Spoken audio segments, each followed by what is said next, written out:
Start करते हैं।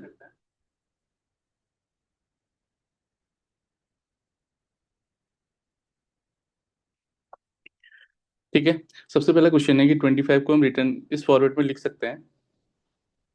तो हमने बताना है कि वन जीरो एक वन को। एक वेट कर लेते हैं ना, अभी तो सिर्फ दो तीन लोग ही हैं हमारे से अलग। आंचल, साक्षी, आंसू, मैं और आप बस। नहीं नहीं वेट कर नहीं लेते नहीं हैं। नहीं नहीं नहीं नहीं स्टार्ट करते हैं। ठीक है ठीक। सर। तो हमने लिखना है 101। इसको हम किस फॉर्मेट में लिख सकते हैं? जैसे हमने देखा होगा ऊपर कि हमारे पास जो 25 है, इसको हम किस फॉर्मेट में लिख सकते हैं? 25 हमारे पास नंबर है, तो हम इसको इस फॉर्मेट में लिख सक रहे हैं, लिख पा रहे हैं। ठीक है। तो यानी कि हमें क्या करना है, जब हमारे पास टू नंबर्स हैं तो हम इसको कैसे लिख सकते हैं? 2n × +1 इस फॉर्मेट में लिख सकते हैं। मतलब हमारे पास इतने इसमें टर्म्स होंगे। वैसे इसका दूसरा तरीका भी है कि हम इसको बाइनरी फॉर्मेट में लिखें, लेकिन अगर हमें नहीं पता हो कि बाइनरी फॉर्मेट में कैसे लिखना है तो उसके लिए हमें एक फॉर्मेट दिया रहेगा इस तरीके का। तो हमारे पास है, अगर हमारे पास टू डिजिट है, ठीक है, तो एन की जगह हम क्या रखेंगे? टू रखेंगे। तो हमारे पास 2 × 2 + 1, यानी क्या आ जाएगा? 5 हमारे पास टर्म्स बनेंगे। सेम ऐसे अगर हम 101 के लिए रखेंगे, थ्री डिजिट है +1, यानी कि 6 और 7 टर्म्स होंगे हमारे पास। अगर हमारे पास 7 टर्म्स हैं और हमारे पास, जब हमारे पास 5 टर्म्स थे तो हाईएस्ट पावर कितनी थी? हमारे पास 4 थी। तो 7 टर्म्स थे तो हमारे पास हाईएस्ट पावर कितनी हो जाएगी? 2⁻6 हो जाएगी। अब अकॉर्डिंग टू क्वेश्चन अगर हम देखें तो हमारे पास क्या है, अगर हम किसी फॉर्मेट का अगर ले रहे हैं तो सबके पास स्टार्टिंग में 1 है, तो क्लियर है कि हमारे पास 1 × 2⁻6 होना ही होना है। प्लस 2⁻6 इसकी वैल्यू कितनी हो जाएगी? 64। अब अगर हम देखें, यहाँ पर 0 है, यहाँ 1 1 और 1। अगर हम पहले 1 को लेके चलें तो हम क्या करेंगे? 2⁻5 करेंगे, तो 65 + 32 ये हमारे पास कितना बन जाएगा टोटल? 6 और 96। तो अब हमारे पास सिर्फ कितने नंबर चाहिए? 5 नंबर चाहिए। 5 नंबर चाहिए जिससे मैं पूरी सीरीज पे एक्सपेंड कर सकता हूँ। अब +1, अब मुझे क्या करना है? हम देखूंगा कि थर्ड प्लेस है हमेशा 0 0 0 आ रहा है इन तीन की कंडीशन में। तो मैं 0 लेके चलता हूँ 2⁻4। फिर एक बार और 0 लेके चलता हूँ जिससे मेरे पास हाईएस्ट टर्म जो है वो 0 हो जाए और मैं आंसर के नजदीक पहुंच जाऊँ। 5 मुझे मार्क्स चाहिए, सिर्फ 5 अगर चाहिए तो। प्लस, जैसे अब मेरे पास 0 और 0 हो गया, अब मेरे पास बचा 2⁻2। ठीक है। तो अगर मैं 2⁻2 में चलूँ तो मुझे 4 मिलेगा, तो 2⁻2 तो मुझे 4 मिल गया। तो 96 + 4 ये मेरे पास हो गया 100। अब मुझे चाहिए सिर्फ 1, जिससे मेरा 101 बन जाए। तो अगर मैं 2⁻1 को अगर 0 से मल्टीप्लाई कर दूं तो ठीक होगा, टर्म एडजस्ट हो जाएगा। और अगर 1 × 2⁻0 करूँ तो मेरे पास सिर्फ 1 बच जाएगा, और 1 को अगर मैं यहाँ ऐड करूंगा तो 101 बन जाएगा। ये इसकी बेसिक एनालॉजी के थ्रू हम इसको काम कर सकते हैं इसमें। तो इसको ठीक है। डायरेक्ट ही कर लो ना, जैसे बाइनरी से कन्वर्ट करते हैं, हाँ। बाइनरी में कन्वर्ट करते हैं तो 101 को 2 से डिवाइड करो। और नहीं, ऐसे नहीं, एलसीएम करते हैं ना, ऐसे एलसीएम निकालते हैं ना, वैसे लिखो। प्राइम फैक्टर 101 और फिर जो रिमाइंडर आ रहा है 2। उसको साइड। नहीं, एलसीएम जैसे निकालते हैं ऐसे 2 लिखो साइड में। वन मतलब जीरो वन लिखो। 101 हाँ, अभी इसके लेफ्ट साइड में 2 लिखो। यहाँ पर। आगे, आगे जैसे एलसीएम निकालते हो ना आप, 2 3 5 है, इनका एलसीएम कैसे निकालते हो, वैसे लिखो। हाँ, वैसे एलसीएम। प्राइम इस तरीके। फैक्टराइजेशन करते हैं ना हम, प्राइम फैक्टराइजेशन वाले मेथड से इसका प्राइम फैक्टराइजेशन करो और फिर जो रिमाइंडर आ रहा है उसको साइड में लिखते जाओ। अच्छा, इस तरीके से हम इसको ओपन करेंगे। हेलो। इसका एलसीएम निकालते हैं ना अपन, वैसे एलसीएम निकालिए। मतलब इसके फैक्टर करेंगे हम, प्राइम फैक्टर। हाँ, फिर जो जो रिमाइंडर आता रहेगा, जैसे अच्छा सबसे ठीक पहले 2 को डिवाइड करेंगे 101 से तो 1 रिमाइंडर आएगा, तो रिमाइंडर साइड में लिखते जाइए ऐसा। है, ये हो जाएगा 2 × हम इसको करेंगे 50। 50, 1 बच जाएगा। अब फिर से 50 का करेंगे तो 25 बार जाएगा, तो रिमाइंडर 0 आया, तो हाँ साइड साइड में ऐसा रिमाइंडर लिखते जाइए। फिर ठीक है। 25 को 2 से करेंगे तो 1 रिमाइंडर बचेगा, है ना। फिर 12 को करेंगे तो 0 रिमाइंडर बचेगा। 6 को करेंगे फिर से 0 रिमाइंडर आएगा।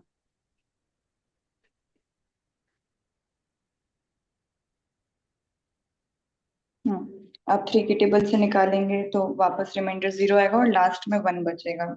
अब फिर हाँ, नीचे से ऊपर तक नंबर ऐसे लिखते जाइए। बॉटम अप अप्रोच होती है, जैसे मैंने बताया ना, अच्छा, एलसीएम वाला जो लिखा है, जैसे मैंने 101 0 नीचे से ऊपर चलो, 1100 101। 1001 आया ना फिर ये तो। नहीं, 1100 101 आएगा ना। जैसे अभी 2 2 4 क्यों किया है आपने? 2 3 या 6 है ना, 0 आ गया तो 3 को अगर मैं अभी चाहूँ 3 के लिए 200, करोगे तो 2 1 जाएगा 200। ना। हाँ, और ये 1 और 1 दोनों काउंट होते हैं यहाँ पे। तो अच्छा, ये वाला भी और ये वाला भी। एलसीएम वाला जो होता है उसमें क्या करते हैं, जैसे एलसीएम निकालते हैं तो उसमें लिखते हैं ना, वैसे 101 के साइड में 2, मैंने ग्रुप में जैसे भेजा भी है फोटो। ठीक है, मतलब इसको हम इसमें ये वाला टर्म भी यूज कर सकते हैं, मतलब यूज करेंगे। हाँ, ये भी होगा यूज।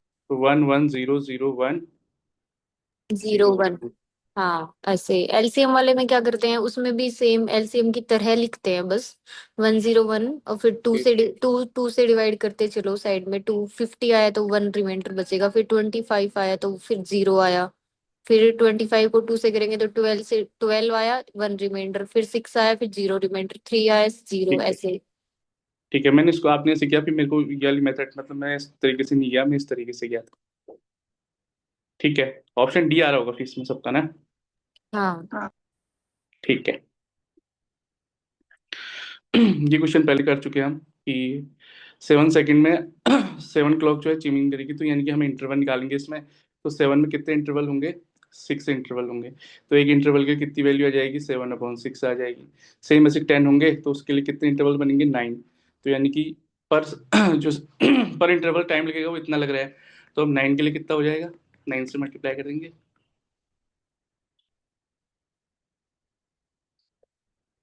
Option C.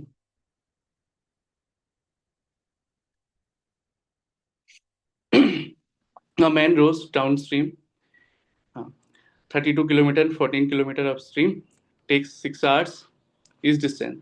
तो हमें स्ट्रीम की वेलोसिटी निकालनी है, तो कितने आती है? डाउन स्ट्रीम की वेलोसिटी माइनस अप स्ट्रीम की वेलोसिटी, सॉरी स्पीड जो भी है, और अपॉन 2। तो डाउन स्ट्रीम की कितनी आ जाएगी? 32/6 माइनस 14/6/2। 32 माइनस 14 ये हो जाएगा 18/6, नीचे आ जाएगा 12। ये बन जाएगा हमारा,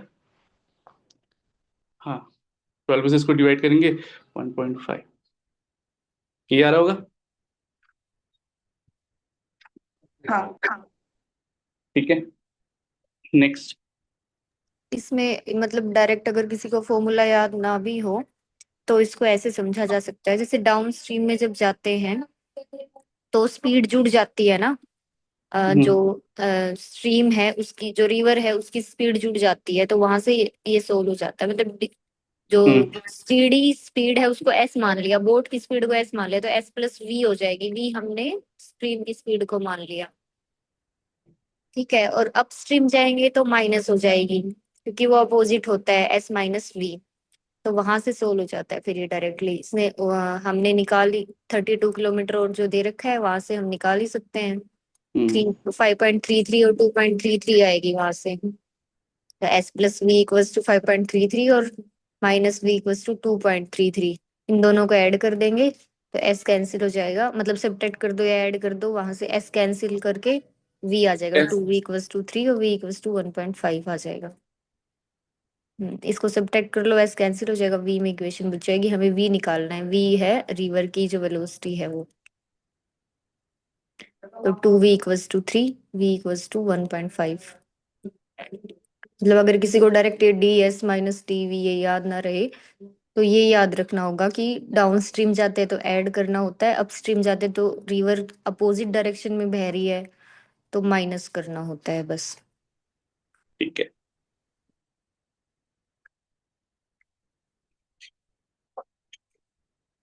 What is the number of distinct arrangement of the letter of the word UGCCSIR? और उसमें बताना है कि you can not come together. तो इसमें जैसे हम 11th क्लास में पढ़ते थे, तो ये होता है कि जो टोटल अरेंजमेंट होंगे हमारे, उसमें से हम माइनस करेंगे जिसमें यू और आई जो दोनों साथ आ रहे हों, ये वाला होता है ना। तो जो टोटल अरेंजमेंट होंगे हमारे इसमें, वो हो जाएंगे हमारे पास कितने? अब देखो इसमें एक चीज और भी है कि जो सी है हमारे पास वो रिपीट वाला है। तो इस कंडीशन में हमारे पास जो परमुटेशन बनते हैं, जो अरेंजमेंट बनते हैं, सॉरी, वो होता है टोटल नंबर का फैक्टोरियल अपॉन जितने टर्म्स रिपीट हो रहे हैं उनके फैक्टोरियल से डिवाइड करते हैं।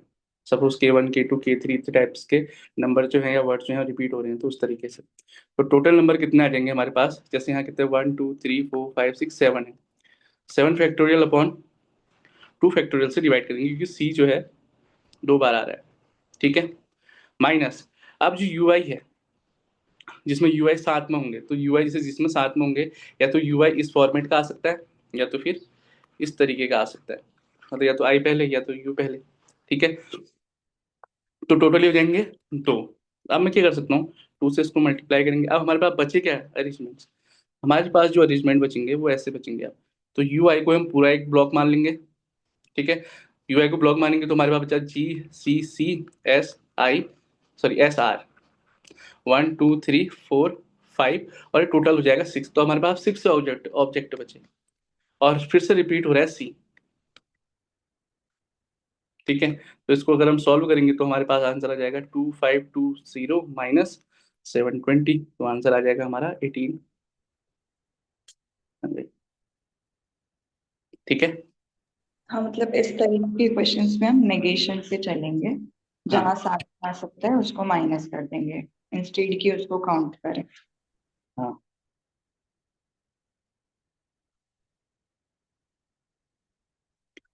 How many 4 digit ATM pin, 4 digit का ATM पिन बनाना है हमने। Read the same from the left to right, पर कल एक क्वेश्चन भी आया था पैलिंड्रोम वाला इसमें। ठीक है, सपोज यहाँ पर एक वर्ड है, यहाँ पर दूसरा वर्ड है, तो यहाँ पर कौन सा वर्ड आएगा, ये आएगा और ये वर्ड आएगा। अब नंबर डिजिट्स पर काउंट होगा ATM पिन, तो सपोज इसके लिए मेरे पास कितने चॉइस होंगे, 0 से 9 तक, यानी कि 10 चॉइसेस होंगी। इसके लिए मेरे पास 10 चॉइसेस होंगी, तो जो चॉइस में यहाँ पर होगी वो यहाँ पर भी आएगी, सॉरी यहाँ पर आएगी, और जो चॉइस यहाँ होगी उसके लिए यहाँ भी आएगा। तो 10 × 10 हो जाएगा 100। जो फर्स्ट वाला नंबर है वो जीरो से भी तो शुरू नहीं होना चाहिए ना, फिर वो 4 डिजिट नंबर नहीं बनेगा। तो जीरो से शुरू होने वाले यहाँ से हटाएंगे नहीं ना। नहीं हो नहीं, सकता है, पिन में हो सकता है। पिन में हो सकता है। इससे फोर ये नहीं बोला कि डिजिट 4 डिजिट का ही नंबर होना चाहिए, पिन जो है वो 4 डिजिट का है बस। ठीक है। हम्म।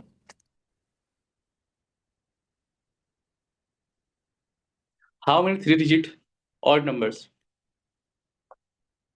ठीक है, ये उसकी होगी 110 और यूनिट प्लेस। ऑड नंबर के लिए मुझे इन 5 में से कितने नंबर चाहिए होंगे, 1 3 और 5। यूनिट प्लेस से मुझे सिर्फ 3 चॉइसेस लेनी होंगी। ठीक है, अब दूसरा क्या है, जो 10th प्लेस होगा, 10th प्लेस में हम किस किस वैल्यू को रख सकते हैं, यहाँ पर मेरे पास कितनी चॉइस हो सकती है, कितनी चॉइस हो सकती है 10th प्लेस में, यहाँ पर हो सकती है मेरे पास पूरी की पूरी 5 चॉइसेस। ठीक है, अब जो 100 जो है यहाँ पर मेरे पास होंगी 4 चॉइस, क्योंकि मैं यहाँ पर 1 को नहीं ले सकता। ठीक है, तो ये आ जाएगा 4 × 5 × 3 60।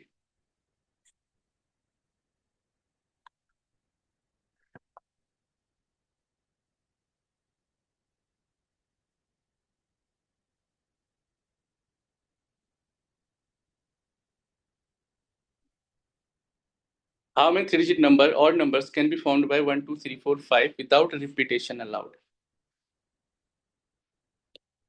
ठीक है, तो विदाउट रिपीटेशन अलाउड में हमारे पास क्या होगा, जैसे सपोज यूनिट प्लेस जो हमारा होगा, यूनिट 10 और 100 प्लेस, इसमें हमारे पास ऑड नंबर बनने हैं, तो 1 3 और 5 चॉइस, यानी कि 3 चॉइसेस होंगी। ठीक है, 10 प्लेस में मेरे पास क्या हो जाएगा, कितनी चॉइस हो जाएंगी मेरे पास, अगर मेरे पास यहाँ पर 3 आ चुका है या कोई एक नंबर आ चुका है, तो मेरे पास बचे कितने नंबर, अब 4 नंबर बचे। ठीक है, अब मेरे पास यहाँ पर क्या होगा, 100 प्लेस में मेरे पास फिर से कितनी चॉइसेस आएंगी, 5 के 5 चॉइसेस आ सकती हैं, क्योंकि मेरे पास अब कहाँ से शुरू करना है, 3 डिजिट नंबर है, मैं यानी कि 1 से शुरू कर सकता हूँ, तो यानी कि नहीं, 5। यहाँ पे रिपीटेशन अलाउड नहीं है ना। 5 कैसे हो हाँ, सकते, 3 चॉइस बची इसके पास अभी, 2 नंबर अगर तो जा मैं, चुके हैं। हेलो, विदाउट रिपीटेशन अलाउड बोला ना, हाँ रिपीटेशन अलाउड नहीं है तो 3 चॉइस बची इसके पास। एक नंबर यूनिट डिजिट पे चला गया, एक टेंस पे चला गया, दो दो खत्म हो गए, अभी सिर्फ 3 नंबर बचेंगे हमारे पास, 36 आएगा। one odd number with the digits without it, how many 3 digit numbers or numbers can be formed। अगर मैं ये करना चाहूँ, सॉरी, लेकिन विदाउट रिपीटेशन बोला तो आप 3 को रिपीट ही नहीं करोगे। इसने लास्ट में पढ़ो ना, लास्ट में दिया है with the digits without 1 2 repetition 3 है। 4 5 विदाउट रिपीटेशन। रिपीटेशन अलाउड नहीं है, हम्म, तो तो यहाँ पर 5 मेरे पास चॉइस नहीं बचेंगी, अभी सिर्फ 3 चॉइस बचेंगी 100 प्लेस पे। 2 फिर से नंबर तो 9, पहले से जा चुके। 9 4 36। सबका ये आ रहा है? हाँ ठीक है। अब इसमें है a person bought a car and sold it for 3 lakh rupees. If he incurred a loss of 20%, then how much did he spend to a car? Suppose हम यहाँ पर हमें लॉस परसेंटेज दिया है, तो लॉस परसेंटेज का फॉर्मूला क्या होता है हमारे पास? ये होता है लॉस अपॉन सीपी इंटू 100। और लॉस को हम कैसे डिफाइन करते हैं? सीपी माइनस एसपी से। ठीक है, लॉस परसेंट की वैल्यू दे रखी है 20, सीपी हमें निकालना है क्योंकि उसने पूछा है ना how much did he spend to buy a car, यानी कि सीपी निकालना है, एसपी हमें दे रखा है 3 लाख रुपीज। ठीक है, तो हो जाएगा 20 सीपी, मैं इसको यहाँ ले आऊंगा, सीपी इंटू 100 माइनस 1 2 3 4 5 6 7, तो ये हो जाएगा -80 सीपी 3 4 7। तो अब मैं इसको क्या कर सकता हूँ, माइनस से माइनस करें तो सीपी की वैल्यू कितनी आ जाएगी, इसको डिवाइड करूंगा 3,75,000। ये आ रहा होगा? हाँ, इसमें ऐसा भी कर सकते इसको हैं, अगर फॉर्मूला नहीं याद है तो मान लेते कि हमारा कॉस्ट प्राइस 100 यूनिट्स था, तो उसने इसको 20% लॉस पे बेचा है, यानी 80 यूनिट्स में इसने बेचा है, और 80 यूनिट्स की वैल्यू हमें दे रखी है 30 लाख ना। अब हमें कॉस्ट प्राइस निकालनी है, यानी 100 यूनिट्स की वैल्यू निकालनी है, तो 100 यूनिट्स की वैल्यू यहाँ से मिल जाएगी, इसको 80 राइट, से डिवाइड करके और इंटू 100। तो एक की वैल्यू आ जाएगी, सॉरी 1 यूनिट की आ जाएगी, हाँ, डिवाइडेड बाई 80, और 100 यूनिट्स की आ जाएगी इंटू 100 करके। बस, फिर अगर 100 की निकालेंगे तो एक और जीरो पड़ जाएगा यहाँ पर। दूसरा ये भी कर सकते हैं कि ऑप्शन में देखेंगे तो उसका 20% निकालो ना, डायरेक्ट दिख रहा है हमें कि ऐसा कोई नंबर सब्ट्रैक्ट करो कि 3 लाख बचे, उसका 20% सब्ट्रैक्ट करने के बाद 3 लाख बचेगा, तो बाकी किसी में भी आएगा नहीं, डायरेक्ट दिखता है 36 टू जा मतलब 72,000 ऐसे करके। हम्म, तो मतलब बी ऑप्शन डी चेक आ कर रहा है। सकते हैं इसमें हाँ 20%। डी, हाँ डी आएगा फिर भी। ठीक है। Gopal bought a cell phone and sold it to Ram 10%। तो गोपाल जब राम को बेचता है 10% में, तो एसपी क्या हो जाएगा उसका टोटल? वो 100 प्लस 10% ऑफ 100, यानी कि 110। अब जब ये कौन सी कंडीशन है, जब गोपाल किसको बेच रहा है? राम को बेच रहा है 10% में। दूसरी कंडीशन, राम जब सेल कर रहा है किसको? दोबारा से गोपाल को, तो कितने में? 10% लॉस में। तो कितना हो जाएगा 110 का, सॉरी 10%, यानी कि 99 रुपीज आ जाएगा। तो स्टार्टिंग सपोज अगर मेरे पास क्या थी, 100 थी, 100 माइनस 99, 1%, 1 रुपया, तो फिर भी वो 1% की प्रॉफिट में ही रहा।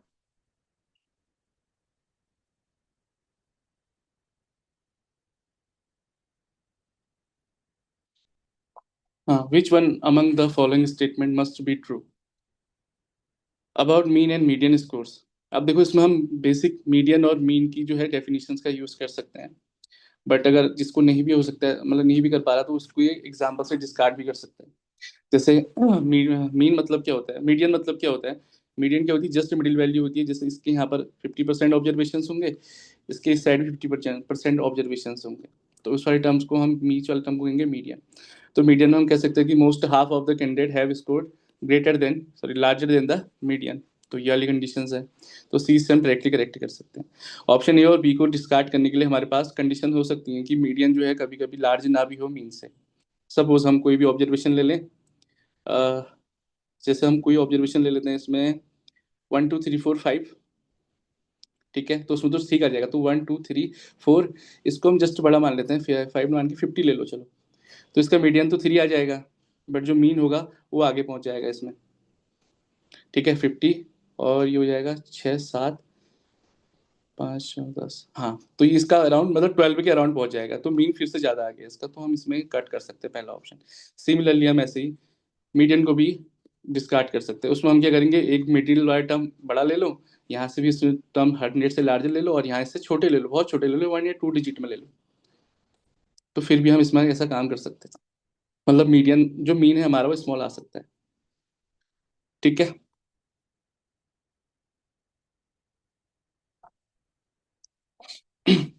टोकन नंबर 1 to 25 मिक्स्ड हैं। What is the probability that token divisible by 4 और 6? तो टोटल हमारे पास सैंपल स्पेस में कितने नंबर होंगे? 25 होंगे। 4 और 6 से डिविजिबल होने वाले नंबर्स क्या क्या हो सकते हैं इसमें, बताएगा कोई? 4 हो सकता है, 8 हो सकता है, 6 वाला भी है तो 6 का हम 6 भी हो सकता है। ठीक है, 12 हो गया। अलग अलग लिख लो ना, 4 के पहले लिख लो, फिर 6 के लिख लो, कॉमन है वो मार्क कर लो। ऐसे भी हो सकता है। कितने? 1 2 3 6 7 8। Favourable outcomes upon total outcomes.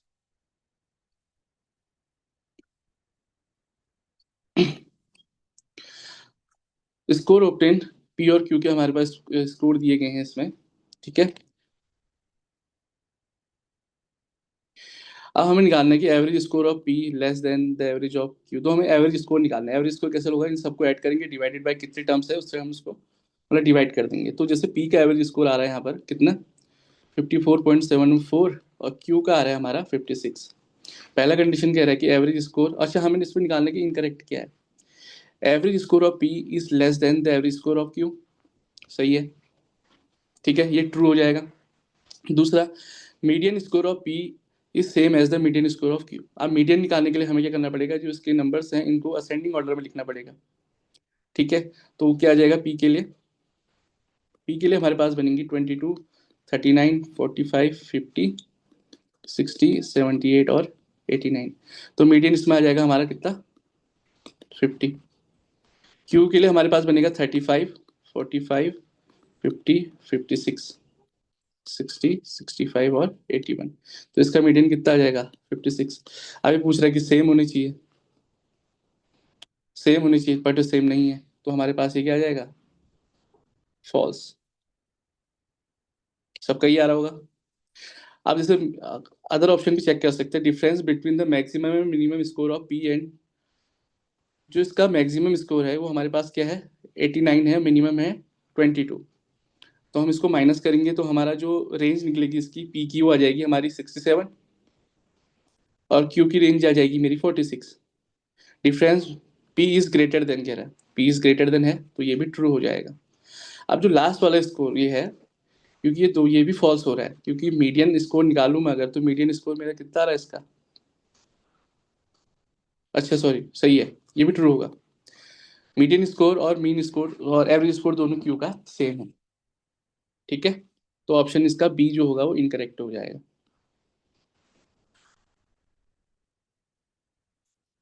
आप जैसे इसमें कह रखे हैं मैन जो है क्लाउड से रिलेटेड है, तो ट्री किससे रिलेटेड होगा? तो ऑब्वियस ये है कि इसमें फॉरेस्ट आ जाएगा।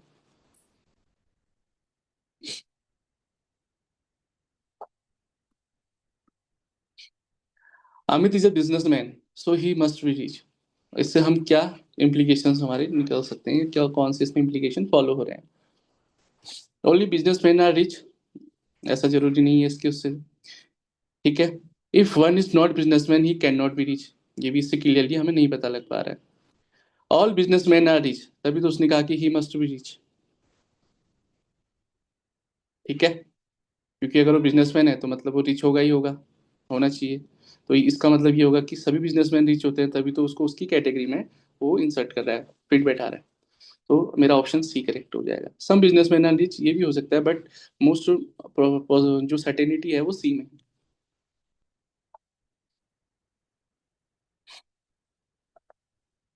If there is rainfall in a village flowers will bloom. अगर रेन होगी तो फ्लावर्स ब्लूम करेंगे।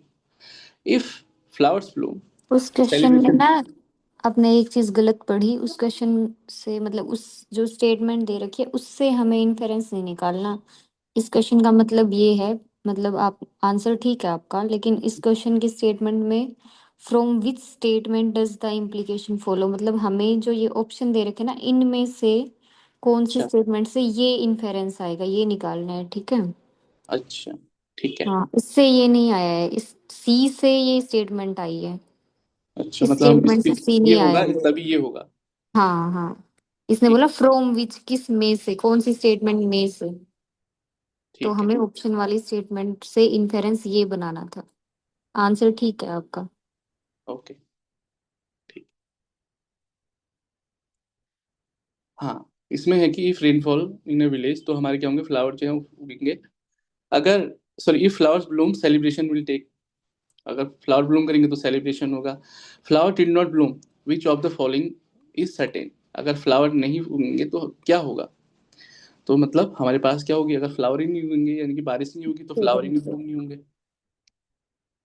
यही होगा ना।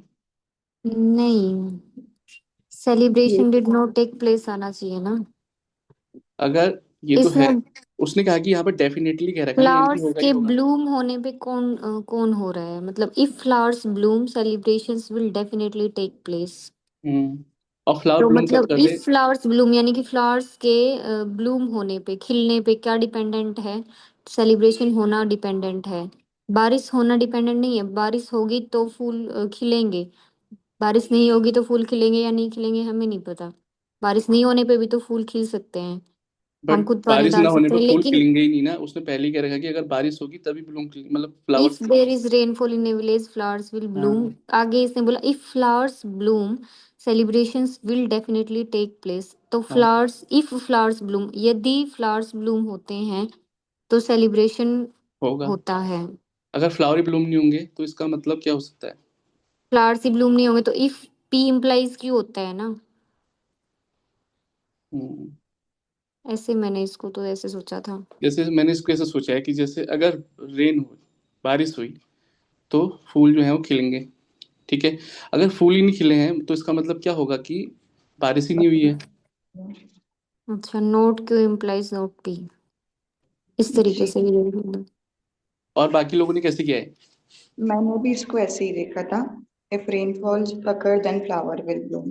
अगर फ्लावर्स नहीं ब्लूम करें इसका मतलब रेनफॉल नहीं हुआ है। हम्म, मतलब सेलिब्रेशन तो बिना फूल खिले भी हो सकता है ना, will definitely will take place कह रहा है ना, तो तब तो होगा ही होगा, उसके अलावा भी तो हो सकता है सेलिब्रेशन। लेकिन अगर फूल ही नहीं खिले, मतलब फूल ही नहीं खिले तो मतलब बारिश ही नहीं हुई है, ये सर्टेनिटी है। बाकी सब पॉसिबिलिटीज हैं इन दोनों में। फूल ना भी खिले तब भी सेलिब्रेशन हो सकता है, ना हो तो तब भी हो सकता है, लेकिन फूल ही नहीं खिले मतलब बारिश ही नहीं हुई थी।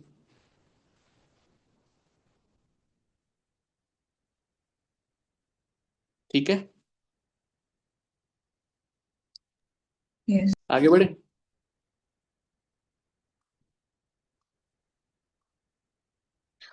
अब है डिल्टॉइड, इसको हमने इस तरीके से लिखा है, तो लोशन को कैसे लिख सकते हैं, बट हमारे सारे वर्ड जो है इसमें मिल जाएंगे। एल को हम लिख सकते हैं 5 से, इसको लिख सकते हैं 8 से, फिर 2, 9, 8। अब जो लास्ट डिजिट है उसमें है confusion, N.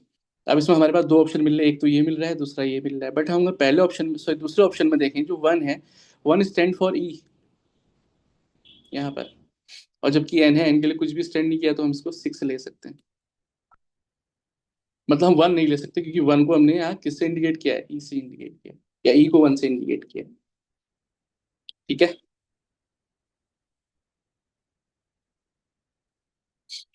The sum of digit of a two digit number A B subtracted from the number. Two digit number है सपोज हमारे पास, इस फॉर्मेट का है, हम उसके सम को नंबर से माइनस कर देंगे, सम यानी कि ए प्लस बी को इससे माइनस कर देते हैं, तो हमारे पास क्या जाएगा, 10a माइनस ए यानी कि 9a।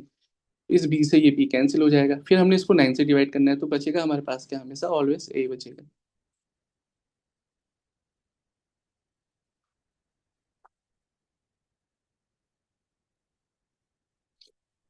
अभी है अगला question. E F, H G को हमने कोड किया है, ई एफ को किया 30 से, एच जी को किया 80 से, मतलब इसके सामने वाले में ये काम हो रहा है।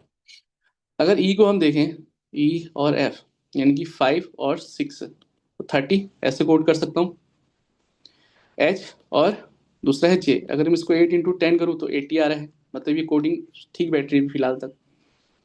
ठीक है, अगर मैं नेक्स्ट देखना चाहूँ, एफ जी के सामने कौन है मेरे पास, 2 है, तो हमने 2 को डिकोड करना है। एफ की वैल्यू क्या हो सकती है, 6, नंबर के अल्फाबेट और नंबर को वो आपस में उनको सिंक्रोनाइज करके इंटू 7, 7 6 या 42, तो सी की वैल्यू, सेकंड की वैल्यू क्या आ रही, 42, जो मुझे यहाँ पर मिल रहा है। ठीक है, तो ऑप्शन सी। बाकी और मुझे सेकंड की वैल्यू 42 नहीं मिल रही थी। ठीक है, 1 को भी हम डिकोड कर सकते हैं।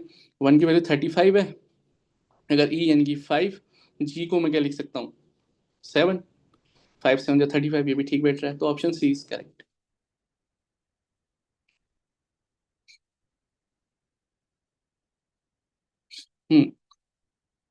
इसमें है हमारा क्वेश्चन, टोटल है 200 किलो कैलोरीज है डाइट की, हमें निकालना है कि टोटल फैट इन ग्राम्स कितना होगा। तो हमारे पास टोटल फैट क्या है, अनसेचुरेटेड फैट है, सेचुरेटेड फैट है और ट्रांस फैट है, यानी कि हम तीनों को कंबाइन कर दूं, unsaturated plus saturated plus trans fat. तो देखो अनसेचुरेटेड फैट 20%, 20% ऑफ 2000 कितना होगा हमारे पास, 2 2 जा 4, 400। सेम ऐसे सेचुरेटेड फैट भी है, प्लस ट्रांस फैट 5% है, और इसका 5% कितना होगा, 100, तो टोटल हो गया 900 किलो कैलोरी हमारे पास ये आया। अब मैं देखूंगा, मुझे निकालना है कि इन ग्राम्स में निकालने हैं, तो हमारे पास क्या है, 1 किलो कैलोरी पर ग्राम, यानी कि 9 किलो कैलोरी 1 ग्राम में मिल रही है मुझे। 9 किलो कैलोरी 1 ग्राम में मिल रही है। ठीक है, तो अगर मैं यहाँ तीनों को देखेंगे तो तीनों की वैल्यू सेम है, 9 9 9, तो तीनों को अगर एक साथ मिल तो सेम ही वैल्यू होगी। तो अगर मैं क्या करूंगा, अगर मेरे पास 900 किलो कैलोरी है, क्योंकि आंसर में 900 किलो कैलोरी आया है, तो ये हो जाएगा 100 ग्राम्स। किसी और ने कुछ और तरीके से किया है तो बताएं। हेलो, ठीक है, आगे बढ़ते हैं फिर।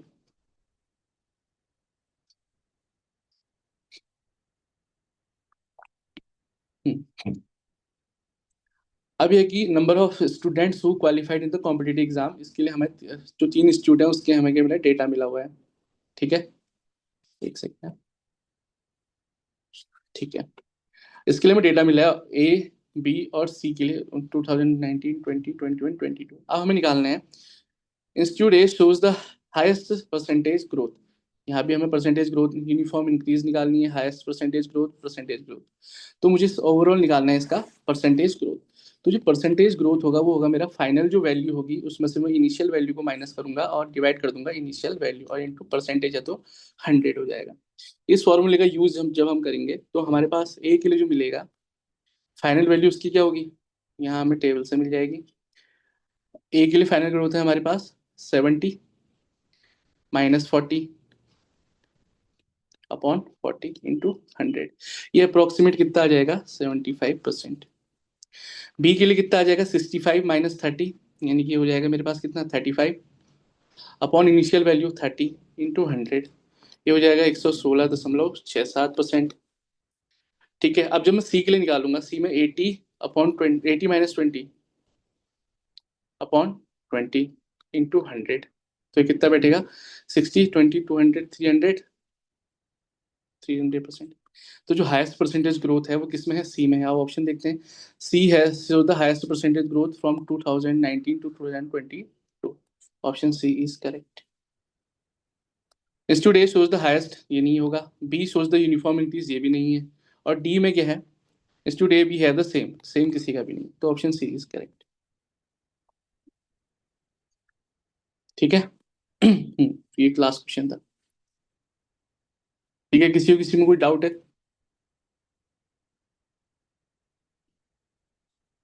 ठीक है, एंड करते हैं फिर।